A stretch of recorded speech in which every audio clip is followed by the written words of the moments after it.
Ukraine continues to deliver crushing blows to important strategic facilities of the Russian Federation, disrupting the enemy's logistical supply chains. Aviation expert of Ukraine Konstantin Krivolap said this on the air of the telethon, noting that among the targets attacked by Russia is the chemical plant Orgsintez in Kazan.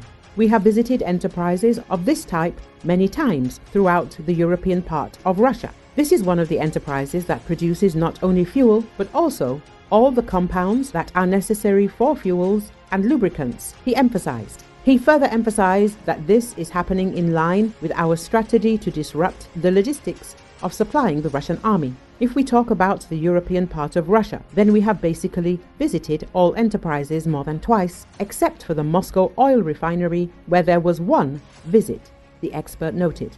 According to him, the Russians are constantly commenting that it is not a Ukrainian drone strike, but debris hitting objects. Debris is our main weapon, he joked. Krivolap also analyzed the consequences of the attacks on the oil depot in Engels. The Engels 2 airfield is the main base for the Tu-95MS and Tu-160 aircraft. One refueling of the Tu-95MS requires 85 tons of fuel. This is almost 2 tanks, or more precisely, a little more than 1.5. And to refuel the Tu-160, 150 tons are needed. This is 3 tanks.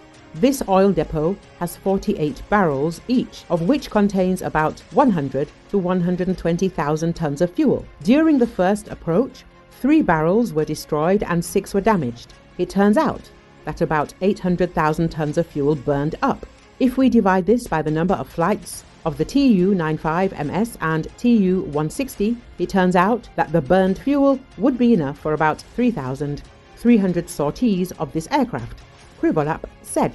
According to him, there everything burned to the ground. This is a base that has a very serious impact on all aviation support. We will not see results immediately in the first days, but in the future, if the Russians are unable to establish supplies of fuel, which is produced by 3 or 4 plants in the Russian Federation, then we can observe a significant reduction in the number of flights of aircraft that drag cabs, the expert said.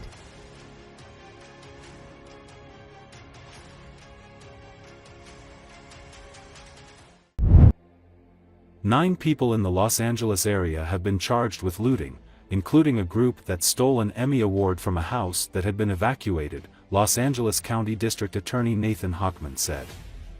Another pair took more than $200,000 worth of items in a neighborhood filled with mansions, he said.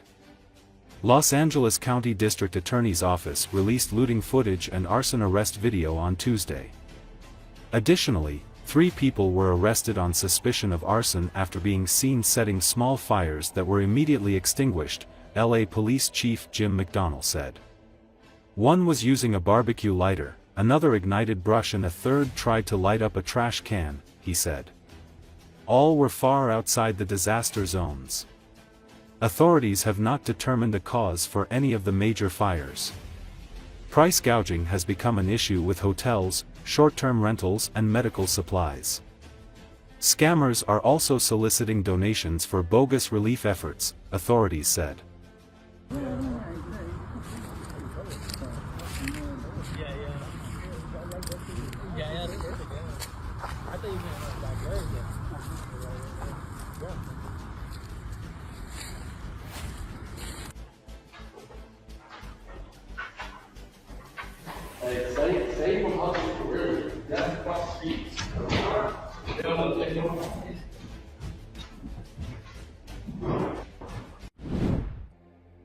Rescuers continued their operations to bring out survivors among hundreds of miners who were working illegally in an abandoned shaft and have been trapped for months. More than 100 are believed to have died of starvation or dehydration. Police said that at least 24 bodies and 37 survivors have been brought out of the Buffelsfontein gold mine since Friday, but civic organizations and groups representing the miners say more than 500 are still believed to be underground, many of them ill and starving. Police said they are uncertain how many remain, but it is likely to be hundreds. Manas Farii, CEO of Mines and Rescue Service, said that rescuers have faced challenges in the dangerous operation and had to start later than they intended due to issues with equipment. However, he said they will continue working until late at night and have rescued 35 people so far. The mine near the town of Stilfontein, southwest of Johannesburg, has been the scene of a tense standoff between police, miners and members of the local community since November, when authorities first launched an operation to try and force the miners out. Relatives of the miners say some of them have been underground since July. Authorities say the miners are able to come out and are refusing, but that has been disputed by rights groups and activists, who have fiercely criticized police tactics in cutting off the miners' food and water supplies from the surface last year in an attempt to get them to leave. Civic groups won a court case to force authorities to allow food, water and medicine to be sent down to the miners. But they say the supplies aren't enough and many of the miners are dying of starvation and unable to climb out because the shaft is too steep and the ropes and pulley system they used to enter have been removed. They say a proper rescue operation should have been launched months ago. Some miners have emerged in the last 2 months and been arrested.